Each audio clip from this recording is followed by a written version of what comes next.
Hey, this is Mad Movie Mark with the Mad Movie Mark Movie Review. Thank you for joining me as I review the 1995 animated classic Toy Story. What's going on? Nothing that concerns you, spaceman. Hey, well, that's not true. Everyone's invited to join. I'm just reviewing every movie that has a 100% fresh rating on Rotten Tomatoes. I'm giving them all a score of 1 to 10. After I watch them and score them all, I will rank them from worst to best. I started in the 1920 silent movie era, and I am now at 1995 with Toy Story. This movie has a 100% fresh rating from the critics and a 92% fresh rating from the audience, and thus far I have reviewed over 150 movies for this Rotten Tomatoes list, and out of those movies, this is the first one that I saw in theaters. I was 11 years old when this movie came out, and I remember being completely awestruck by the animation that I was seeing on the screen. This was the first 3D animated movie to be released, full-length movie to be released in theaters. It was Pixar's first 3D animated movie.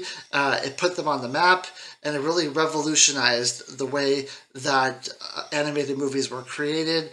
And you really felt that when you were in the theater. You really were mesmerized by what you were seeing.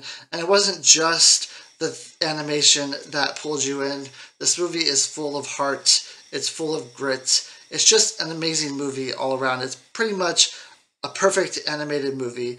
As far as cast goes, this has a who's who of Hollywood from the 1990s. It stars Tom Hanks as Woody, Tim Allen as Buzz Lightyear, Wallace Shawn as Rex, who is in my favorite movie called The Princess Bride, and he played Vicini, Don Rickles as Mr. Potato Head, who was my dad's favorite comedian of all time. And if you've never seen him do a celebrity roast, I suggest YouTubing one of those because they are absolutely hilarious.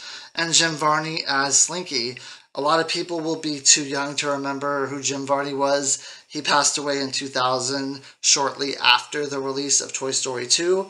But he was in the 1993 movie The Beverly Hillbillies. He played Jed Clampett. He was also in the Ernest Scared Stupid movies because he played Ernest. And he was in a lot of commercials in which he talked to a guy named Vern, who you never saw because he was off screen. But he was an amazing actor, and he went way too soon, and incredibly sad. But Toy Story, like I said, is a fantastic movie. It is one of the most perfect animated movies you could ever hope to watch. This is one of the first movies, now that I go back and rewatch it, this is one of the first animated movies I can remember that also had like adult humor in it, which is something that Pixar is now known for. They create animated movies that aren't only for children, but also adults can enjoy as well. And rewatching this, I enjoy it just as much as I did when I was 11 years old. It really is that great. So the central story is there is a group of toys who are owned by a kid named Andy. The favorite toy and kind of the head of the toys is Woody, who is a cowboy.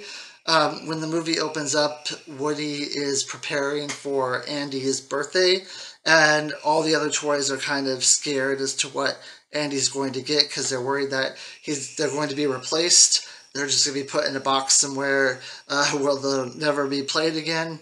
Now, Woody does not have this concern because he knows that he's like the top dog, and he knows that he's always going to be Andy's favorite, which is kind of foreshadowing that maybe that's not going to happen later on in the movie. So they're great until the last present is opened, and when the last gift is opened, it is a Buzz Lightyear doll, who is this great space ranger. Now, Woody wants to accept Buzz Lightyear into the group. He wants to welcome him. Like I said, he's not concerned about losing Andy's love. So when Buzz Lightyear is introduced into this group, he does not know he's a toy. He thinks he's a real space cadet who has been put on this planet to beat his arch nemesis Zurg. And it's really hilarious, the kind of antics he gets into thinking that he's a real space ranger. Now, he does eventually become Andy's new favorite toy. Woody gets jealous, and I would say he accidentally gets Buzz into a situation which is not good, where he ends up at the next door neighbor's house named Sid. Sid is a child who tortures and destroys toys. He blows them up. He like takes them apart and puts them together in weird ways. Woody realizes that he made a mistake, but also the other toys saw Woody get Buzz into the situation, and they now have a little animosity towards Woody. So he goes on this trek. He goes on this mission to try to save Buzz from Sid's house.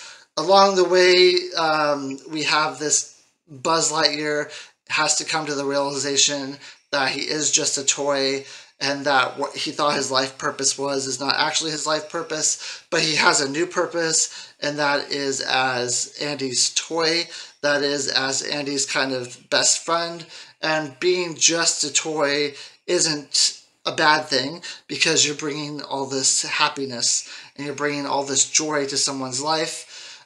Woody also has to come to the realization that now he has to kind of share the favorite toy part of Andy's life, where he's not just the only one there anymore. This develops into a really nice friendship between Buzz and Woody, which is probably my favorite aspect of the entire movie. Besides Buzz Lightyear's arc, I love Buzz Lightyear going from the space commander who thinks he is trying to save the world from Zurg to a toy who has to realize that he is important even though he's just a toy. But I also love the relationship between Buzz and Woody. It really is what makes this movie. It's sort of like in X-Men. If you don't have a great Professor X and a great Magneto, you don't really have a movie, because that's the core of the movie. And I think they do a really great job telling Buzz Lightyear and Woody's story here. And also all the characters around Buzz Lightyear and Woody. You have the Piggy Bank, Mr. Potato Head, Slinky Dog, Race Car, Little Bo Peep, T-Rex. I know I'm missing others, but all the side characters are also really great in what they're doing. Mr. Potato Head kind of plays a character who has a hard time forgiving Buzz Lightyear Woody, and he kind of is the friction against Woody, whereas the other characters are more forgiving. It's just a really good dynamic. At the end of the movie, you have a happy ending. All the toys come together. Woody and Buzz end up back with Andy, and it's just a really nice story. And it's full of heart. It's full of emotion. And I will say that the music in this movie is also perfect. Randy Newman does a great job. You Got a Friend in Me is the perfect song for this movie. They play it in Toy Story 2 as well. And when they play it in Toy Story 2, it really brings up a lot of emotion in you, because you remember how important that song was in this first movie. And it's just absolutely amazing. Like I said, the animation is perfect. The script is absolutely fantastic. The pacing of this movie is amazing. This movie never drags. It never goes too fast. It's exactly perfect. Everything in this movie is just completely perfect. It is probably my favorite animated movie of all time. I would say this and WALL-E. It's very close, but this just gives me such nostalgia. It brings back such happy memories of my childhood playing Toy Story on Sega Genesis. I played this video game all day, every day. I had a Woody doll. I had a Buzz Lightyear doll. Toy Story was really just my childhood.